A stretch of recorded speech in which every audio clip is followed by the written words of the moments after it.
Number 8, Twilight Princess. After a somewhat controversial Wind Waker, Nintendo decided to go with crowd pleaser for the next entry in the series. Alright, I mean, we haven't gotten to that game, have we? What? You know the one. Skyward Sword has already gone over. Oh, it was? Yeah, let's Yeah, go look, number 12. Okay, thank God.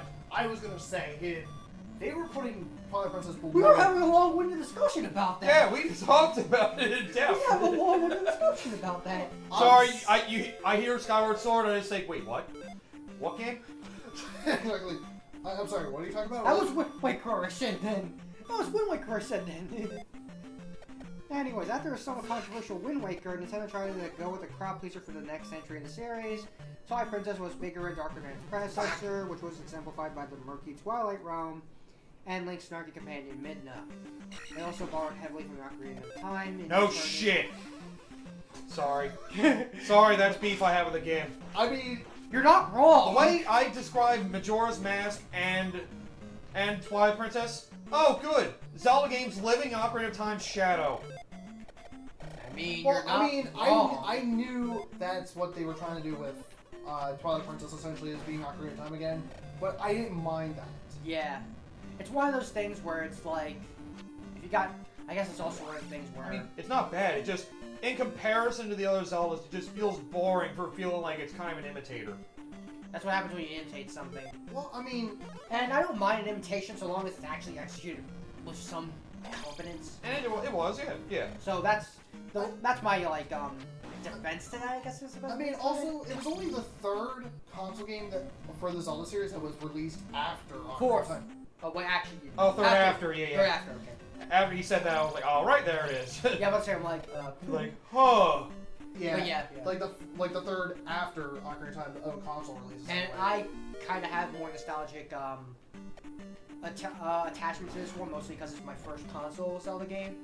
Yeah. Technically, my first console Zelda game, you could say, was Link to the Past, because I technically played off an emulator and Game Boy Advance, so I guess I couldn't really fully emphasize that one. And I also played Oracle of Seasons as well. But Twilight Princess is also my first real Zelda game, and I personally liked it for what it was worth. Yeah. So I guess because I didn't have Ocarina of Time compared to like everyone else did, so... I mean, I did. I still liked it on its own merits. I just don't like... I mean, it is fine on its own. Just the fact that it's very much like Ocarina others. of Time. Yeah. It makes it feel a little shallow. And I understand that concept too, because... Yeah, and I even remember that was a joke Johnny made in his Twilight Princess review. It's like, so, about the game. So, do you like Ocarina of Time? Yeah. But, yeah, it's like what everyone hates about... Because we know that one hasn't shown up yet, but we know it's going to be really high on that list. Majora's Mask, you mean? I was going to say, well, we know you're, but... I mean... Oh, that one's probably going to be the next one. Like, even... I did a blind playthrough of that years ago, well, the HD version anyway. I grown a little bit of attachment to it, so it's like I had my fun with it. Wind Waker or... Wind Waker. Yeah. I played that early on, and I thought it was really good. I would like to play the HD remaster because... Yeah, the HD remake's definitely better. The HD remake does a lot of quality of life changes to make it easier from... well, not easier, but more tolerable, I think is the better Yeah. More accessible. Accessible, that's what it is. Fuck. Fire! Fire's indeed hot. Who the fuck knew? I forgot, okay? Yeah. From the story, Hyrule falling on the next one's Hero Time. You can probably tell from when you actually get the sword techniques from the one dude that actually is Hero Time, but... Yeah, I mean, I kind of had that as a theory before they've officially confirmed it, like, from the get-go. It was cool, but I didn't know it at the time because I didn't know what the Hero Time was even referring to because I never played Ocarina of Time. I saw the dude and I just thought, oh, it was the original hero, but I didn't really know if he was something else or what, but... Right. Like, I mean, obviously it was the loosest connection, at least at the time, but I will admit, but just looking at the shield the hero shade had, I had a feeling that it was Link from Ocarina of Time and Majora's Mask. Yeah. God, you were even trained by Ocarina of Time to be good. Yeah. Jeez. No, it's like, you like Ocarina of Time? There you go. Essentially. And Well, then again, I never played Ocarina of Time, so I never really had that exposure until later, so... That was my explanation for why I like it. that's definitely going to be not the very next Zelda game I'll do after all this, but definitely the one I'll do after. I'll try and Link to the Past blind run again. Eventually, yeah. I may want to go back to Twilight Princess at some point because it's been a long time since I played that game. And to be fair, I also do like that game. It's just well, to be fair, my 3DS library has finally died in a well, I wouldn't say in a fire because it's all of my games, but I've beaten them all. I beat them all and I burned them.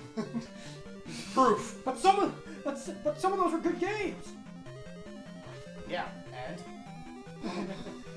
I don't care if you can emulate them. I mean, you're not wrong, but fuck you anyway. 3DS games might be a little tougher, but there are some dedicated emulators for those. they're probably still early on though, so they're not great. Apparently, there's one that's really good though. I forget the name of it. Maybe I can look into that if I. Yeah. Why am I going to the dungeon for you? What am I doing? For some reason, I thought you did this, Rube. Yeah, play the game for him. I mean, I'm sure he wouldn't mind at this point, but. At least get the next level up and then I'll start going again. Alright, fine. Plus, you're also on the last life, so. That is true. Yeah, you I should could probably very roll well up lose before this. you die. Hey, we made it to the next level. It's like 2,199. Whoa! I have died 2 points away from a level before. It is very depressing. Oof, yeah. Because I don't think you can ever get one. That's the closest you can get. Because You can there's get no, threes. You can debate whether it's issues with its pace, but it's tough to argue against its dungeons, which are some of the best in the series. I agree to that one. Yeah, its dungeons are pretty good with the exception of like 2, maybe 3. Which ones did you not like? The water dungeon, of course. I actually didn't mind the water dungeon that much. Which game? Twilight Princess. That's what I'm And that sky dungeon. I could definitely see why. I can understand the sky dungeon. That one can be pretty irritating. The water dungeon. Although the water dungeon, I can see where he's coming from because it can be a little confusing, Yeah, especially if you don't remember what you did. Yeah, I understand, but compared to Ocarina of Time one, Ocarina of Time was terrible. Where I still think Majora's Mask's water dungeon's the worst, but yeah, it is. I'm not arguing with that. it feels funny because I heard that Majora's Mask dungeon is a little bit better with that because you have the ability to actually move quickly throughout the damn dungeon. damn it! It's a labyrinth. Yeah, it's kind of annoying. I mean, it may not seem... It's not as, like, weird, and... It doesn't seem as weird as the Ocarina of Time one, but... And it's not as infamous. Yeah, it's still pretty obnoxious, though. Then again, not many people There are some annoying water puzzles in that piss me off. Oh, imagine doing that in the Japanese version. It's worse there. Oh, yeah, you did tell me it's somehow worse in that one. Yeah, because you know that one room where you had that water wheel and stuff like that? Oh yeah, that's right. You can get yourself in a dead game. That's the one that gets you in the dead game, right? You had to time that precisely in the Japanese version. Oh yeah, you screw up And- backtracking. And the water levels were lowered. So you had to master the dolphin jump by that point. Oh, yeah, Japanese. Well, it was more rushed for Japan, I'm sure, so... Yeah. That's probably why some of that was really bad. Wow. Yeah. And also, no health statues to temporarily save. The only way to save Main hub world. Cycle. through the cycle. So basically, if you really wanted to say... Wah, wah, wah. Wah, wah, wah.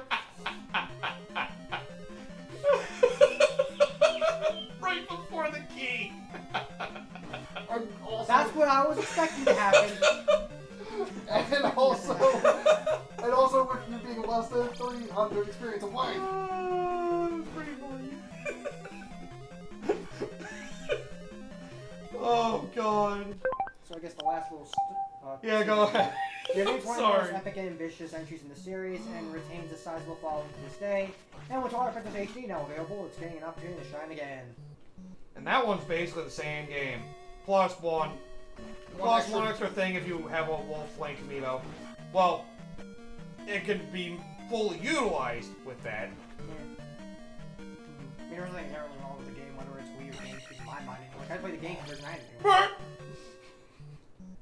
Yeah, I had GameCube version, so I had what... I had the original GameCube version, then my brother took that and gave me the Wii version as compensation, basically. Sounds more like a penance, yes, me. Then again, who knows? This is an Iron Knuckle I just sent going to the lava. I came back to get it, and it became a potion. Hey, I'm not gonna question it. just take it and grow. I'm curious. Oh god. What are you doing? Oh. Once you grab the potion, I'll it's... totally be I think Iron it's Knuckle whether again. I think it's whether Yeah. as soon as you grab either the potion or kill the Iron Knuckle, like actually Yeah. kill, and not have it fall into a pit. Right. That's when it, Yeah, because technically you didn't kill the Iron Knuckle because he fell into the pit. That makes sense. Because you didn't grab the experience from it. exactly. So that's what I'm thinking. Yeah. Because it wasn't registered as dead. Yeah. Because numbers didn't show up underneath. So, alright, I guess back to the Zelda list. Yep. Number 7, Link Between Worlds. I know you guys are very diverse. He really likes it. I just think it's a shallow version of Link to the Past. Yeah. And again, it kind of takes a lot from Link to the Past for being literally the same old I world. mean, I mean, to be fair, they weren't shy. they weren't shy about Yeah. that, to be fair. It's Like, kind he of said from the get-go that's like that was that's kind essentially going of, to kind be. of the same thing that you Hold on, dislike. I don't know. Dislike or would it be dislike Twilight Princess for it? The same thing, basically. That's like being on where Twilight Princess basically saying it's Ocarina of Time. At least Twilight Princess feels different. Okay. Alright. It may say it's the same world as Ocarina of Time. At least it's actually a different world, and not just saying it is. Oh, Yeah. well, where Link Between Worlds is literally the same world, just Well- different story. well, And like- I think some of the dungeons were exactly the fucking same too. Well, like I said, they said it from the get-go before they even. Yeah, revealed they. it. I mean, it's like, what were you like? I understand why you're upset about it, but it's also kind of the thing where it's like, I mean, on its own, it's fine. Just after Link to the Past, which I did play somewhat before that, it kind of, left me feeling underwhelmed. Fuck! I can understand why, because when you play Link to the Past for the first time, it definitely does leave a mark. I guess I'm also because I'm a big fan of the top-down Zelda games as well. Yeah. Because I play a lot. When it comes to the Zelda games, I play more of the top-down ones more than any of the other ones. Because I played, what, Oracle of Seasons. You were about to say Ocarina of Time. Yeah, I did play Ocarina of Time, though. I did play Ocarina of Time, to be fair. Yeah, it was just like I don't remember that being a top-down. People wish it was. It's basically Link to the Past in 3D. I mean, you're not wrong. You're not wrong. Fuck you anyway. They're different, damn it! But yeah, Link to the Past, Oracle of Seasons. I still need to play Oracle of Oh, Ages that at was some key. point. But Link's Awakening and Link Between Worlds. Technically, I guess I could say Phantom Hourglass as well, because that is technically top down. It is. It is, yep. It's just different style. Yeah. Yeah. So I had more exposure to those games before I had any exposure to the 3D ones. Oh yeah, I did forget to mention one thing about Phantom Hourglass. As much as I give shit on that game, I will say, has one of the most clever puzzles I've ever seen in a Zelda game. The map. Yeah. Yeah. Cause that, I was thinking about it for like 10-15 minutes. And then I was like, I'm gonna put it to sleep and look back at it later. And then as I was close, I was like, I think And then I closed it, opened it back, I was like, holy shit! I think I found that out right away, which is the weird thing. Yeah. I don't know how I did it. Like, 'Cause I'm that's... pretty sure I was like, this might be the only way it makes any sense, and I can't just drag it down, right? Like, yeah, Oh my god, it actually fucking works! like, that's like... Which makes me wonder though. If you had a physical copy, how would you be able to do that in the 2DS system? How? I think you have to You press just- a sleep mode button. Yeah, because technically I Their think sleep it's- mode basically acts like you're Yeah, because putting it, Yeah, shutting it. when you put it to sleep mode, that's what triggers it. So you have to put it to sleep and then wake it back up. That's how it works. Because when you close the lid, it basically puts it to sleep. So that's going to be the trigger for it, I'm assuming. Could you stop throwing those fucking things? Yeah, but would it be a dedicated button? That's the thing on the 2DS system. Yeah, they have a dedicated button they have a for it. dedicated button for that. Okay. We probably all would have been okay with Nintendo Fuck. upgrading the graphics for Link to the Past, Legends of Link to the Past before slapping on a Nintendo 3DS. We would have gobbled it up with a fork in one hand and a Master Sword in the other. But Link Between Oh. Worlds is so much more than a mere upgrade. The landscape is familiar, but different enough to make you feel like you're involved in a totally different new quest, even if you play Link to the Past 100 times. Cough, cough. Link Between Worlds doesn't just play well though, it also gives us a dark world populated by characters who aren't evil or twisted so much as wary and unlucky. It's impossible not to fall in love with Wily Ravio or feel sympathy for Princess Hilda, though I Who still will fail you in every way. Yep. Yes. Though I still want to hit whomever came up with the name Lobo. Low roll. Yeah, that's right. I mean, because we have high roll Yeah. and then low roll. Yeah, that was pretty dumb. I forgot about that. With an upside down Triforce to boot. Oh, God. I mean, everything's backwards in that universe, so. I didn't think the villain was really that. I felt like the villain was just there. Yeah. Yeah, she kidnapped Zelda and then was just gone. He kidnaps everyone. Well, hang on. And then basically tried to imitate Ganon anyway, so... You want to make it even more, what the hell? Okay, hang on. Just in case for people who haven't played it, spoiler warning here. Okay. So we all know the truth about that game in terms of the true villain. Yes. With Princess Zelda and all that. Mm-hmm. Where essentially she was basically the puppet master behind the whole thing. The reason for all this. Yeah, and the reason for all that was to get back the Triforce for their world. Yeah. Right. Which, I mean, It was interesting. The reasoning was there, but the fact that it just came out of nowhere, that feels a little, how do we put this? Modern Disney-esque? This felt unnecessary. It just felt unnecessary. It just felt like it was pulled out of nowhere. For the sake of having a twist. Yeah. To be fair, It was for though... Ravio's benefit. I mean, for Zelda, it is interesting enough because it's something different. But, because at the end of the day, here's Zelda. Bad guy's Ganon, go kill him. Go through your errands and kill him. Mm-hmm. There you go. Do your epic errands and go kill Ganon. Yeah, because That was Yuga until the plot twist moment. Yeah, I was gonna say, for Yuga, it just felt like Xant again, where they promoted it as a big villain, and then just under the rug, it's like, surprise, here's the real villain the whole time. Yep, and then you still fight Yuga anyway. It's like, oh, okay. Well, you, Ganon. Yeah. Yeah. It basically imitates fucking Ganon anyway. Yeah. We'll kick that there. I didn't mind it too much in Link Between Worlds, to be honest, because it was somewhat interesting. On its own, it's fine, but if you play Link to the Past and then that, it feels, again, Shallow. yeah. Just, you're taking way too much For from me, one it's game. just like... I like a bit of uniqueness. I guess it's because every single Zelda game was unique at that point in time. That's so probably why I have a soft spot for this game. It's the only game that plays like this. Yeah, because it has unique. It may seem dumb, but it's the only one of its kind. I don't mind a sequel to a game that's actually to another series like that, but Link Between Worlds, technically, you could say it's just a sequel. It's like Link to the Past 2, basically, in a nutshell. Yeah. It's the first and only Zelda game that I've seen that actually has done something like that. In Unless fact- you want to count, you know... In fact, wasn't that the working title before they revealed it was Link Between Worlds? I mean, they technically did say it was going to be a Link to the Past remake. No, they said it was a sequel. Sequel, yeah. They've been remaking the fuck out of Zelda games. I just realized that. Yeah. They're making the fuck out of I them. wouldn't say remaking, more as remastering. With the exception of the NES, with the two NES ones, yes. Every single one of the Oracle games and the DS ones and the Game Boy Advance one has been remastered. Yeah. Twilight Princess, Wind Waker, Ocarina of Time, Majora's Mask. People are hoping for a Skyward Sword one for Switch. Breath of the Wild's basically getting with Breath of the Wild 2, arguably, if they're gonna keep it in the same fucking world. I mean, yeah, you're right. Not to mention Link's Awakening now, so... Yeah. Which I'm happy for. I mean, like I said, I personally don't mind. And they say Nintendo doesn't do remakes. Or sequels. I mean, to be fair, they did that with Star Fox, like, essentially, throughout the whole freaking series. Star Fox 1, Star Fox 64, and Star Fox 0. Yes. And eventually we had the only sequel to ever come to that game. Well, two technically. Star Fox. Adventures and Assault. Yeah. Yeah. Don't forget Command, Yeah. which you'll see as an end of the timeline, and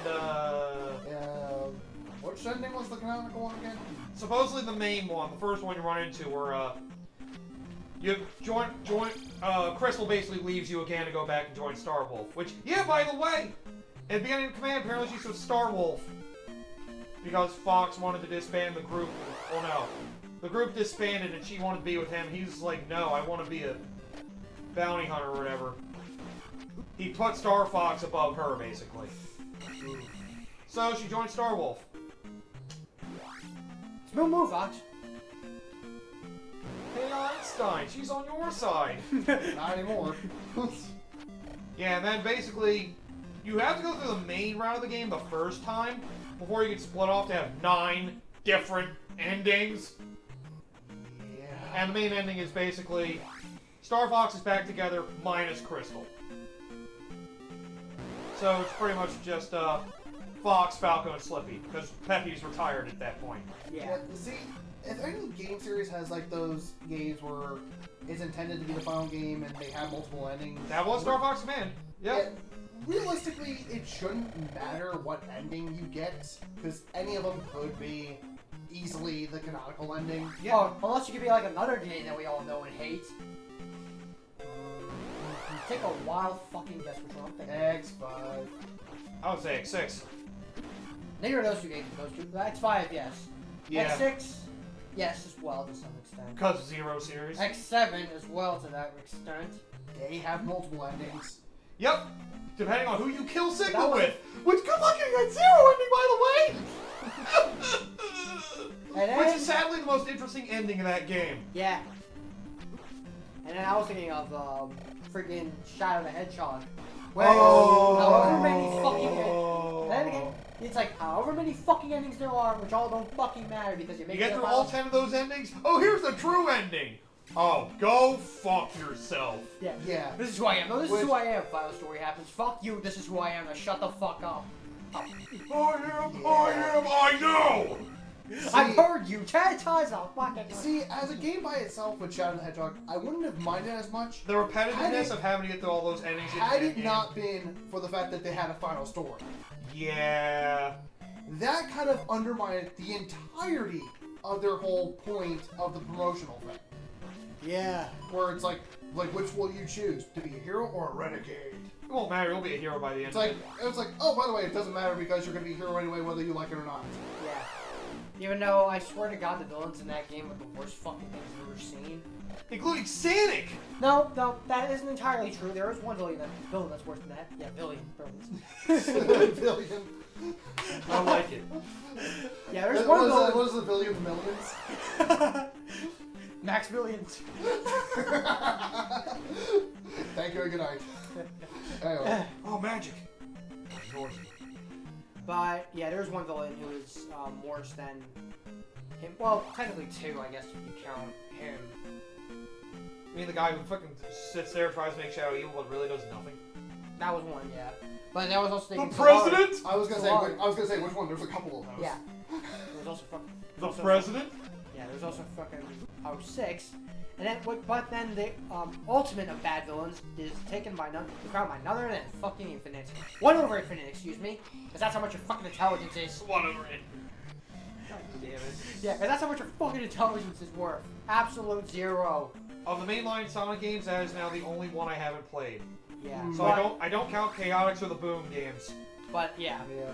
I will say that from what I've seen and what, like Infinite, it's like you literally have the opportunity to kill Sonic, and you don't fucking do it. And even fucking Eggman sits there and questions you. He's like, you had the opportunity to kill Sonic. Why would you do it? Because you're a problem, not mine. I'm like, I don't know what the hell he says, but he's like, he's not worth killing. I'm like, see, it's villains like you that Eggman. show just how stupid villains like you are. Yeah. I'm like, you So, let. I like to just play that clip at the end and just be like, So essentially, Infinite is a Bond villain then. yeah, more or less. And it's like, how did I just imagine Infinite losing at the end? It's like, how did I do that? Sonic placed a clip of him just walking away from him, not killing him. It's like, wow, was I really that dumb? Yes. Yes, you were. Mm-hmm. You were I hate villains like that. Like, it's one thing to, like, leave you, not kill you because he wants to see you stronger or something like that, or come back when you're fully, like, understanding of why you're doing what you're doing. Like hell, like of all the Bond villains, the closest one to ever succeed was Goldfinger. Yeah. And it was only when James Bond was able to convince Goldfinger of his bluff about all the other agents that he was stooped to the dumb levels.